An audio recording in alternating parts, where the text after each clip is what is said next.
It started quietly, almost too quietly, for something that could reshape the entire foundation of America's financial system.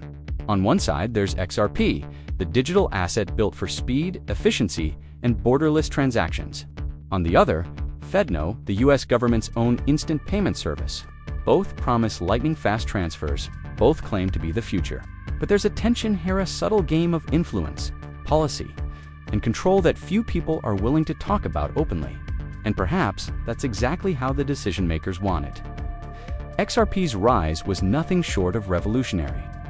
Imagine a system capable of moving millions of dollars across the world in just seconds, with fees so small they're almost invisible. This wasn't science fiction, it was Ripple's mission from the start.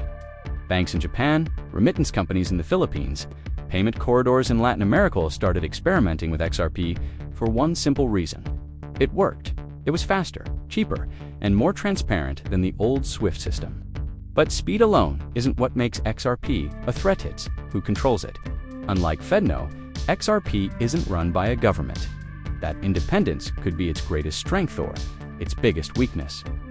FedNow, meanwhile, entered the scene with the full weight of the Federal Reserve behind it. Marketed as the US's answer to instant payments, it isn't technically but it mimics some of their key benefits: 24/7 availability, near-instant settlement, and no reliance on outdated banking hours. To the average American, this could mean getting paid instantly instead of waiting days for direct deposits to clear. To businesses, it could mean managing cash flow in real time. But here's the catch: FedNow isn't decentralized. It's built to ensure the government maintains oversight and control over every single transaction. This is where the story gets interesting. If both XRP and FedNow can move money instantly, what's the deciding factor in choosing one over the other? Is it purely about technology? Or is it about something much bigger, something geopolitical, perhaps even strategic? Remember, the US dollar isn't just a currency, it's a tool of power. And in a world where financial influence can decide the outcome of wars and trade disputes, the system chosen to move that money becomes a weapon in itself. XRP supporters point out that its global reach is unmatched. While FedNow is designed for domestic payments, XRP was built to bridge currencies across borders. That's an advantage the Fed can't ignore, especially in an era where China is pushing its digital yuan internationally. Yet, giving XRP too much ground could mean ceding control of the payment rails to something the government can fully regulate. That's a risk Washington might not be willing to take. But here asks the question lurking beneath the surface. Could it be that FedNow and XRP aren't direct competitors at all? What if the real plan is something far more unexpected? Something that brings them together in ways no one sees coming? Cliffhanger gives because, if that's true, the implications could change the way every single dollar moves. Forever? The idea of a public-private fusion between XRP and FedNow might sound far-fetched at first, but history tells us otherwise. Look back at how the internet evolved. A government project in its infancy, later fueled by private innovation that unlocked its full potential. Could the US be thinking along similar lines for payments? Instead of killing off XRP, perhaps they're quietly keeping it close, studying its infrastructure, and preparing for a moment when both systems could be aligned for maximum strategic advantage. The Federal Reserve has never been shy about testing new tools before rolling them out nationwide. Cross-border transactions, this is no small feat. SWIFT, the old guard of financial messaging, moves trillions daily, but often takes days to settle transfers. XRP can do it in seconds. FedNow can do it instantly for domestic transfers. Combine the two, and you could, in theory, create a single backbone for both domestic and international settlements, a payment system unmatched anywhere in the world. Yet, there's resistance. Regulators have tangled with Ripple for years over whether XRP is a security. Court cases, headlines, uncertainty, it's enough to make large institutions hesitate. FedNow, on the other hand, enjoys the luxury of operating under the umbrella of the Federal Reserve's authority. The question becomes, Does the Fed want to compete with a nimble global solution like XRP, or quietly co-opt its strengths while keeping control firmly in government hands? This is where geopolitics come back into play. China is aggressively promoting its digital yuan for cross-border trade. The European Union is testing its digital euro. If the US moves too slowly, it risks losing influence over global money flows. XRP's infrastructure could provide a shortcut or ready-made bridge to the world. But politically, admitting that a privately created asset is the backbone of US payments could be a hard sell.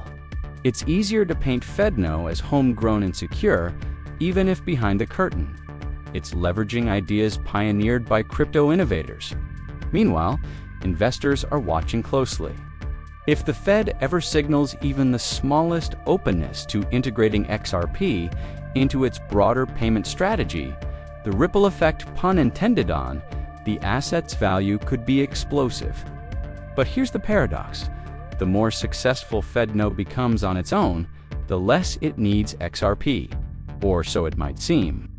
In reality, the two may be on a collision course where neither can fully achieve its goals without the other. But to understand why they might need each other, we have to look at something most analysts overlook: the architecture of trust. And once you see how that's being engineered right now, you might start to wonder if the choice between XRP and FedNow has already been made. Long before we were even aware of it, cliffhanger gives, and the evidence for that decision. It's hiding in plain sight. The architecture of trust is what decides the fate of any financial system. It's not just about technologies, about who the public, the banks, and the world at large believe will keep the system stable and secure. In the 20th century, that trust was anchored in physical gold, then in the global dominance of the US dollar. Today, it's shifting toward digital infrastructure. And in that race, both XRP and FedNow have strengths that the other can't easily replicate. XRP has trust in its efficiency, in its track record of solving real-world cross-border payment problems. FedNow has trust in its official status, backed by the full faith and credit of the United States government. Each covers a blind spot the other has. Alone, they're powerful. Together, they could be unstoppable. And perhaps that some in Washington are quietly studying how the two could intersect, not in competition, but in complement. Consider this. The Federal Reserve, (DOS&T), have to publicly partner with Ripple for XRP's technology to influence the US payment landscape. Patents can be mirrored, systems can be inspired, and standards can be borrowed in the name of efficiency. This kind of silent adoption has happened countless times in history. It's not about credit, it's about control. For the public, the difference might seem subtle. Payments arrive faster, cross-border transfers feel smoother, and fees vanish into fractions of a cent. But under the surface, it's a strategic play, using the best of innovation while keeping the reins firmly in national hands. And maybe, just maybe, this isn't a battle of XRP versus FedNow at all. It could be the story of how one feeds into the other, creating a hybrid model that ensures America keeps its payment supremacy in a rapidly digitizing world. If that's true, then the debates we see online, crypto versus government, decentralization versus control, might be missing the real point entirely. The question isn't which system wins. The question is, what happens when the winner is a system we never saw coming because it was designed to look like two competitors all along? Cliffhanger gives, and the final twist might be the most revealing part of all. But here, as the uncomfortable truth no one in power will admit. The race between XRP and FedNow isn't just about technology, it's about surveillance, influence, and the ability to shape economic behavior at will. Instant payments sound convenient, almost liberating.